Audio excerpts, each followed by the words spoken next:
Hey, it's me, Jimmy D, and the day has finally come. Supergirl has premiered season 5. We get more looks at the new suit.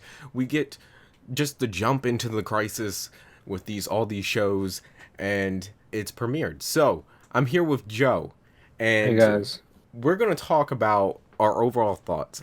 Now, I thought this episode was a great starting point for the season. Um, did I I'm letting the cat out of the bag. Lena not knew that Supergirl because of Lex, but Kara came out and said it and told her. And I didn't expect this to happen episode 1, and I'm like, okay,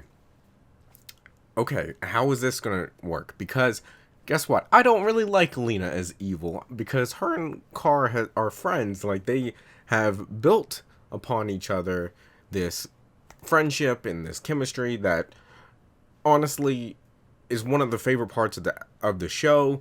And the fact that you've spent all these seasons building this up, and now you're just gonna like, Lena's just Lena's mad because she didn't tell, because Kara didn't tell her that she was Supergirl and Lex did, and she feels betrayed. And I get it, but I think they missed their opportunity for her to become evil. Like it's been if too they if long. they if they were gonna do it, they should have done it a few seasons ago. I feel like it's been too long for her to be evil. It's just I don't like it because I understood that friendship, and I everything about it is what I liked, and it's just kind of it's pulled the rug from under me.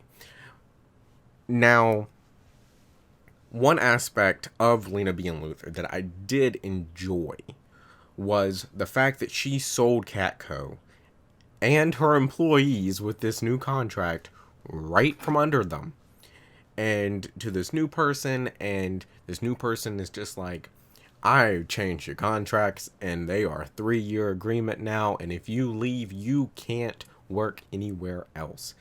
And it really has added nice drama and interest into the journalist's car side of the show, which honestly has been lacking since Cat Grant left the show back after season 1. While there was some nice bits and pieces there, it just wasn't like it was originally, and I feel like this has really amped that up and really provided the car side of stuff with a lot more interest. Joe, what do you think? But I wonder. My biggest thing, I wonder how long that's gonna last before it gets old. Yeah. Um, as long as they Because go different directions with it, and they, because at the end of last season, they had Kara jump more into the journalist side, and it was great. So as long as they have good writing to go with it, I feel like it'll do well. Now, Joe, I know you were with me on the Lena side.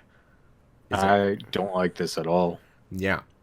And then at the end, it was like, oh, I lied to her, and I was like, what? Yeah. It's like I wish that like. So is she just gonna be the overarching villain of the season now So because here's of the it? thing: these shows are gonna have two arcs, a pre-crisis on Infinite Earths arc and a post-crisis. So instead of one whole season arc, because this crossover is so big and so important, that it's gonna be they're splitting the seasons in half, because what happens in Crisis is going to change the entire multiverse. Which I So realistically, they should, if she's the villain, they should wrap it up by mid season. Yeah, it'll be wrapped up honestly by beginning of December, I, which I just don't like I Lena don't. as a Yeah, villain because I feel like if she was going to be a villain, they should have made her a villain in season two when her mother. Well, was it season two that her mother came? her mother had been back and forth between season 1 and 3, and I came feel back a like little bit in season 4. I feel like they should have done it then when she was helping her mother. Well, or when Lex was here last season, like all that.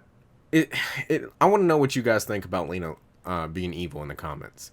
And But she can't really use the excuse of being a Luther because she was adopted. yeah, the two elements of the show that I am very interested in seeing what develops from it is um, John's brother coming.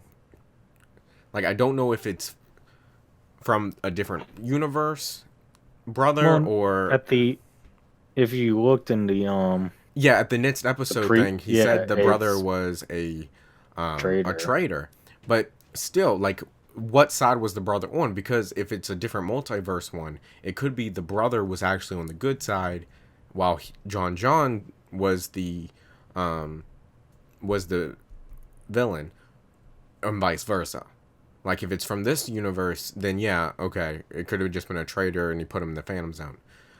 The problem is the Phantom Zone and multiverse portals are pretty close to like on these shows, and especially Supergirl. And I don't know which, like, I know there's a cloudy swirl with the multiverse, but there's also a cloudy swirl with the Phantom Zone, so I'm interested to see how they take that. Also, the contact lens VR. I'm very interested how they take that because a lot of people are using them, and the person who makes them is CatCo, the new owner of CatCo. So, like, I feel like they could mix in a bunch of different aspects of Kara and Supergirl all through there. And I'm really excited to see that. Joe, what would you rate the episode? Um, honestly, I'd rate it maybe like a 5 or 6, honestly, because I feel like the whole Lena thing was killing it, especially at the end. Yeah, I'm gonna give it a 6. I feel like there were stronger premieres, definitely. I was a little disappointed in the dinosaur fight. I love the dragon fight that was in Supergirl last season, and I was like, oh, she gets to fight a T-Rex, but it wasn't, it didn't live up to seeing a T-Rex on the trailer. So let us know in the comments below what you thought of Lena and what you thought of the episode, and we'll be back next week, and like always, we will see you in the next one. Later.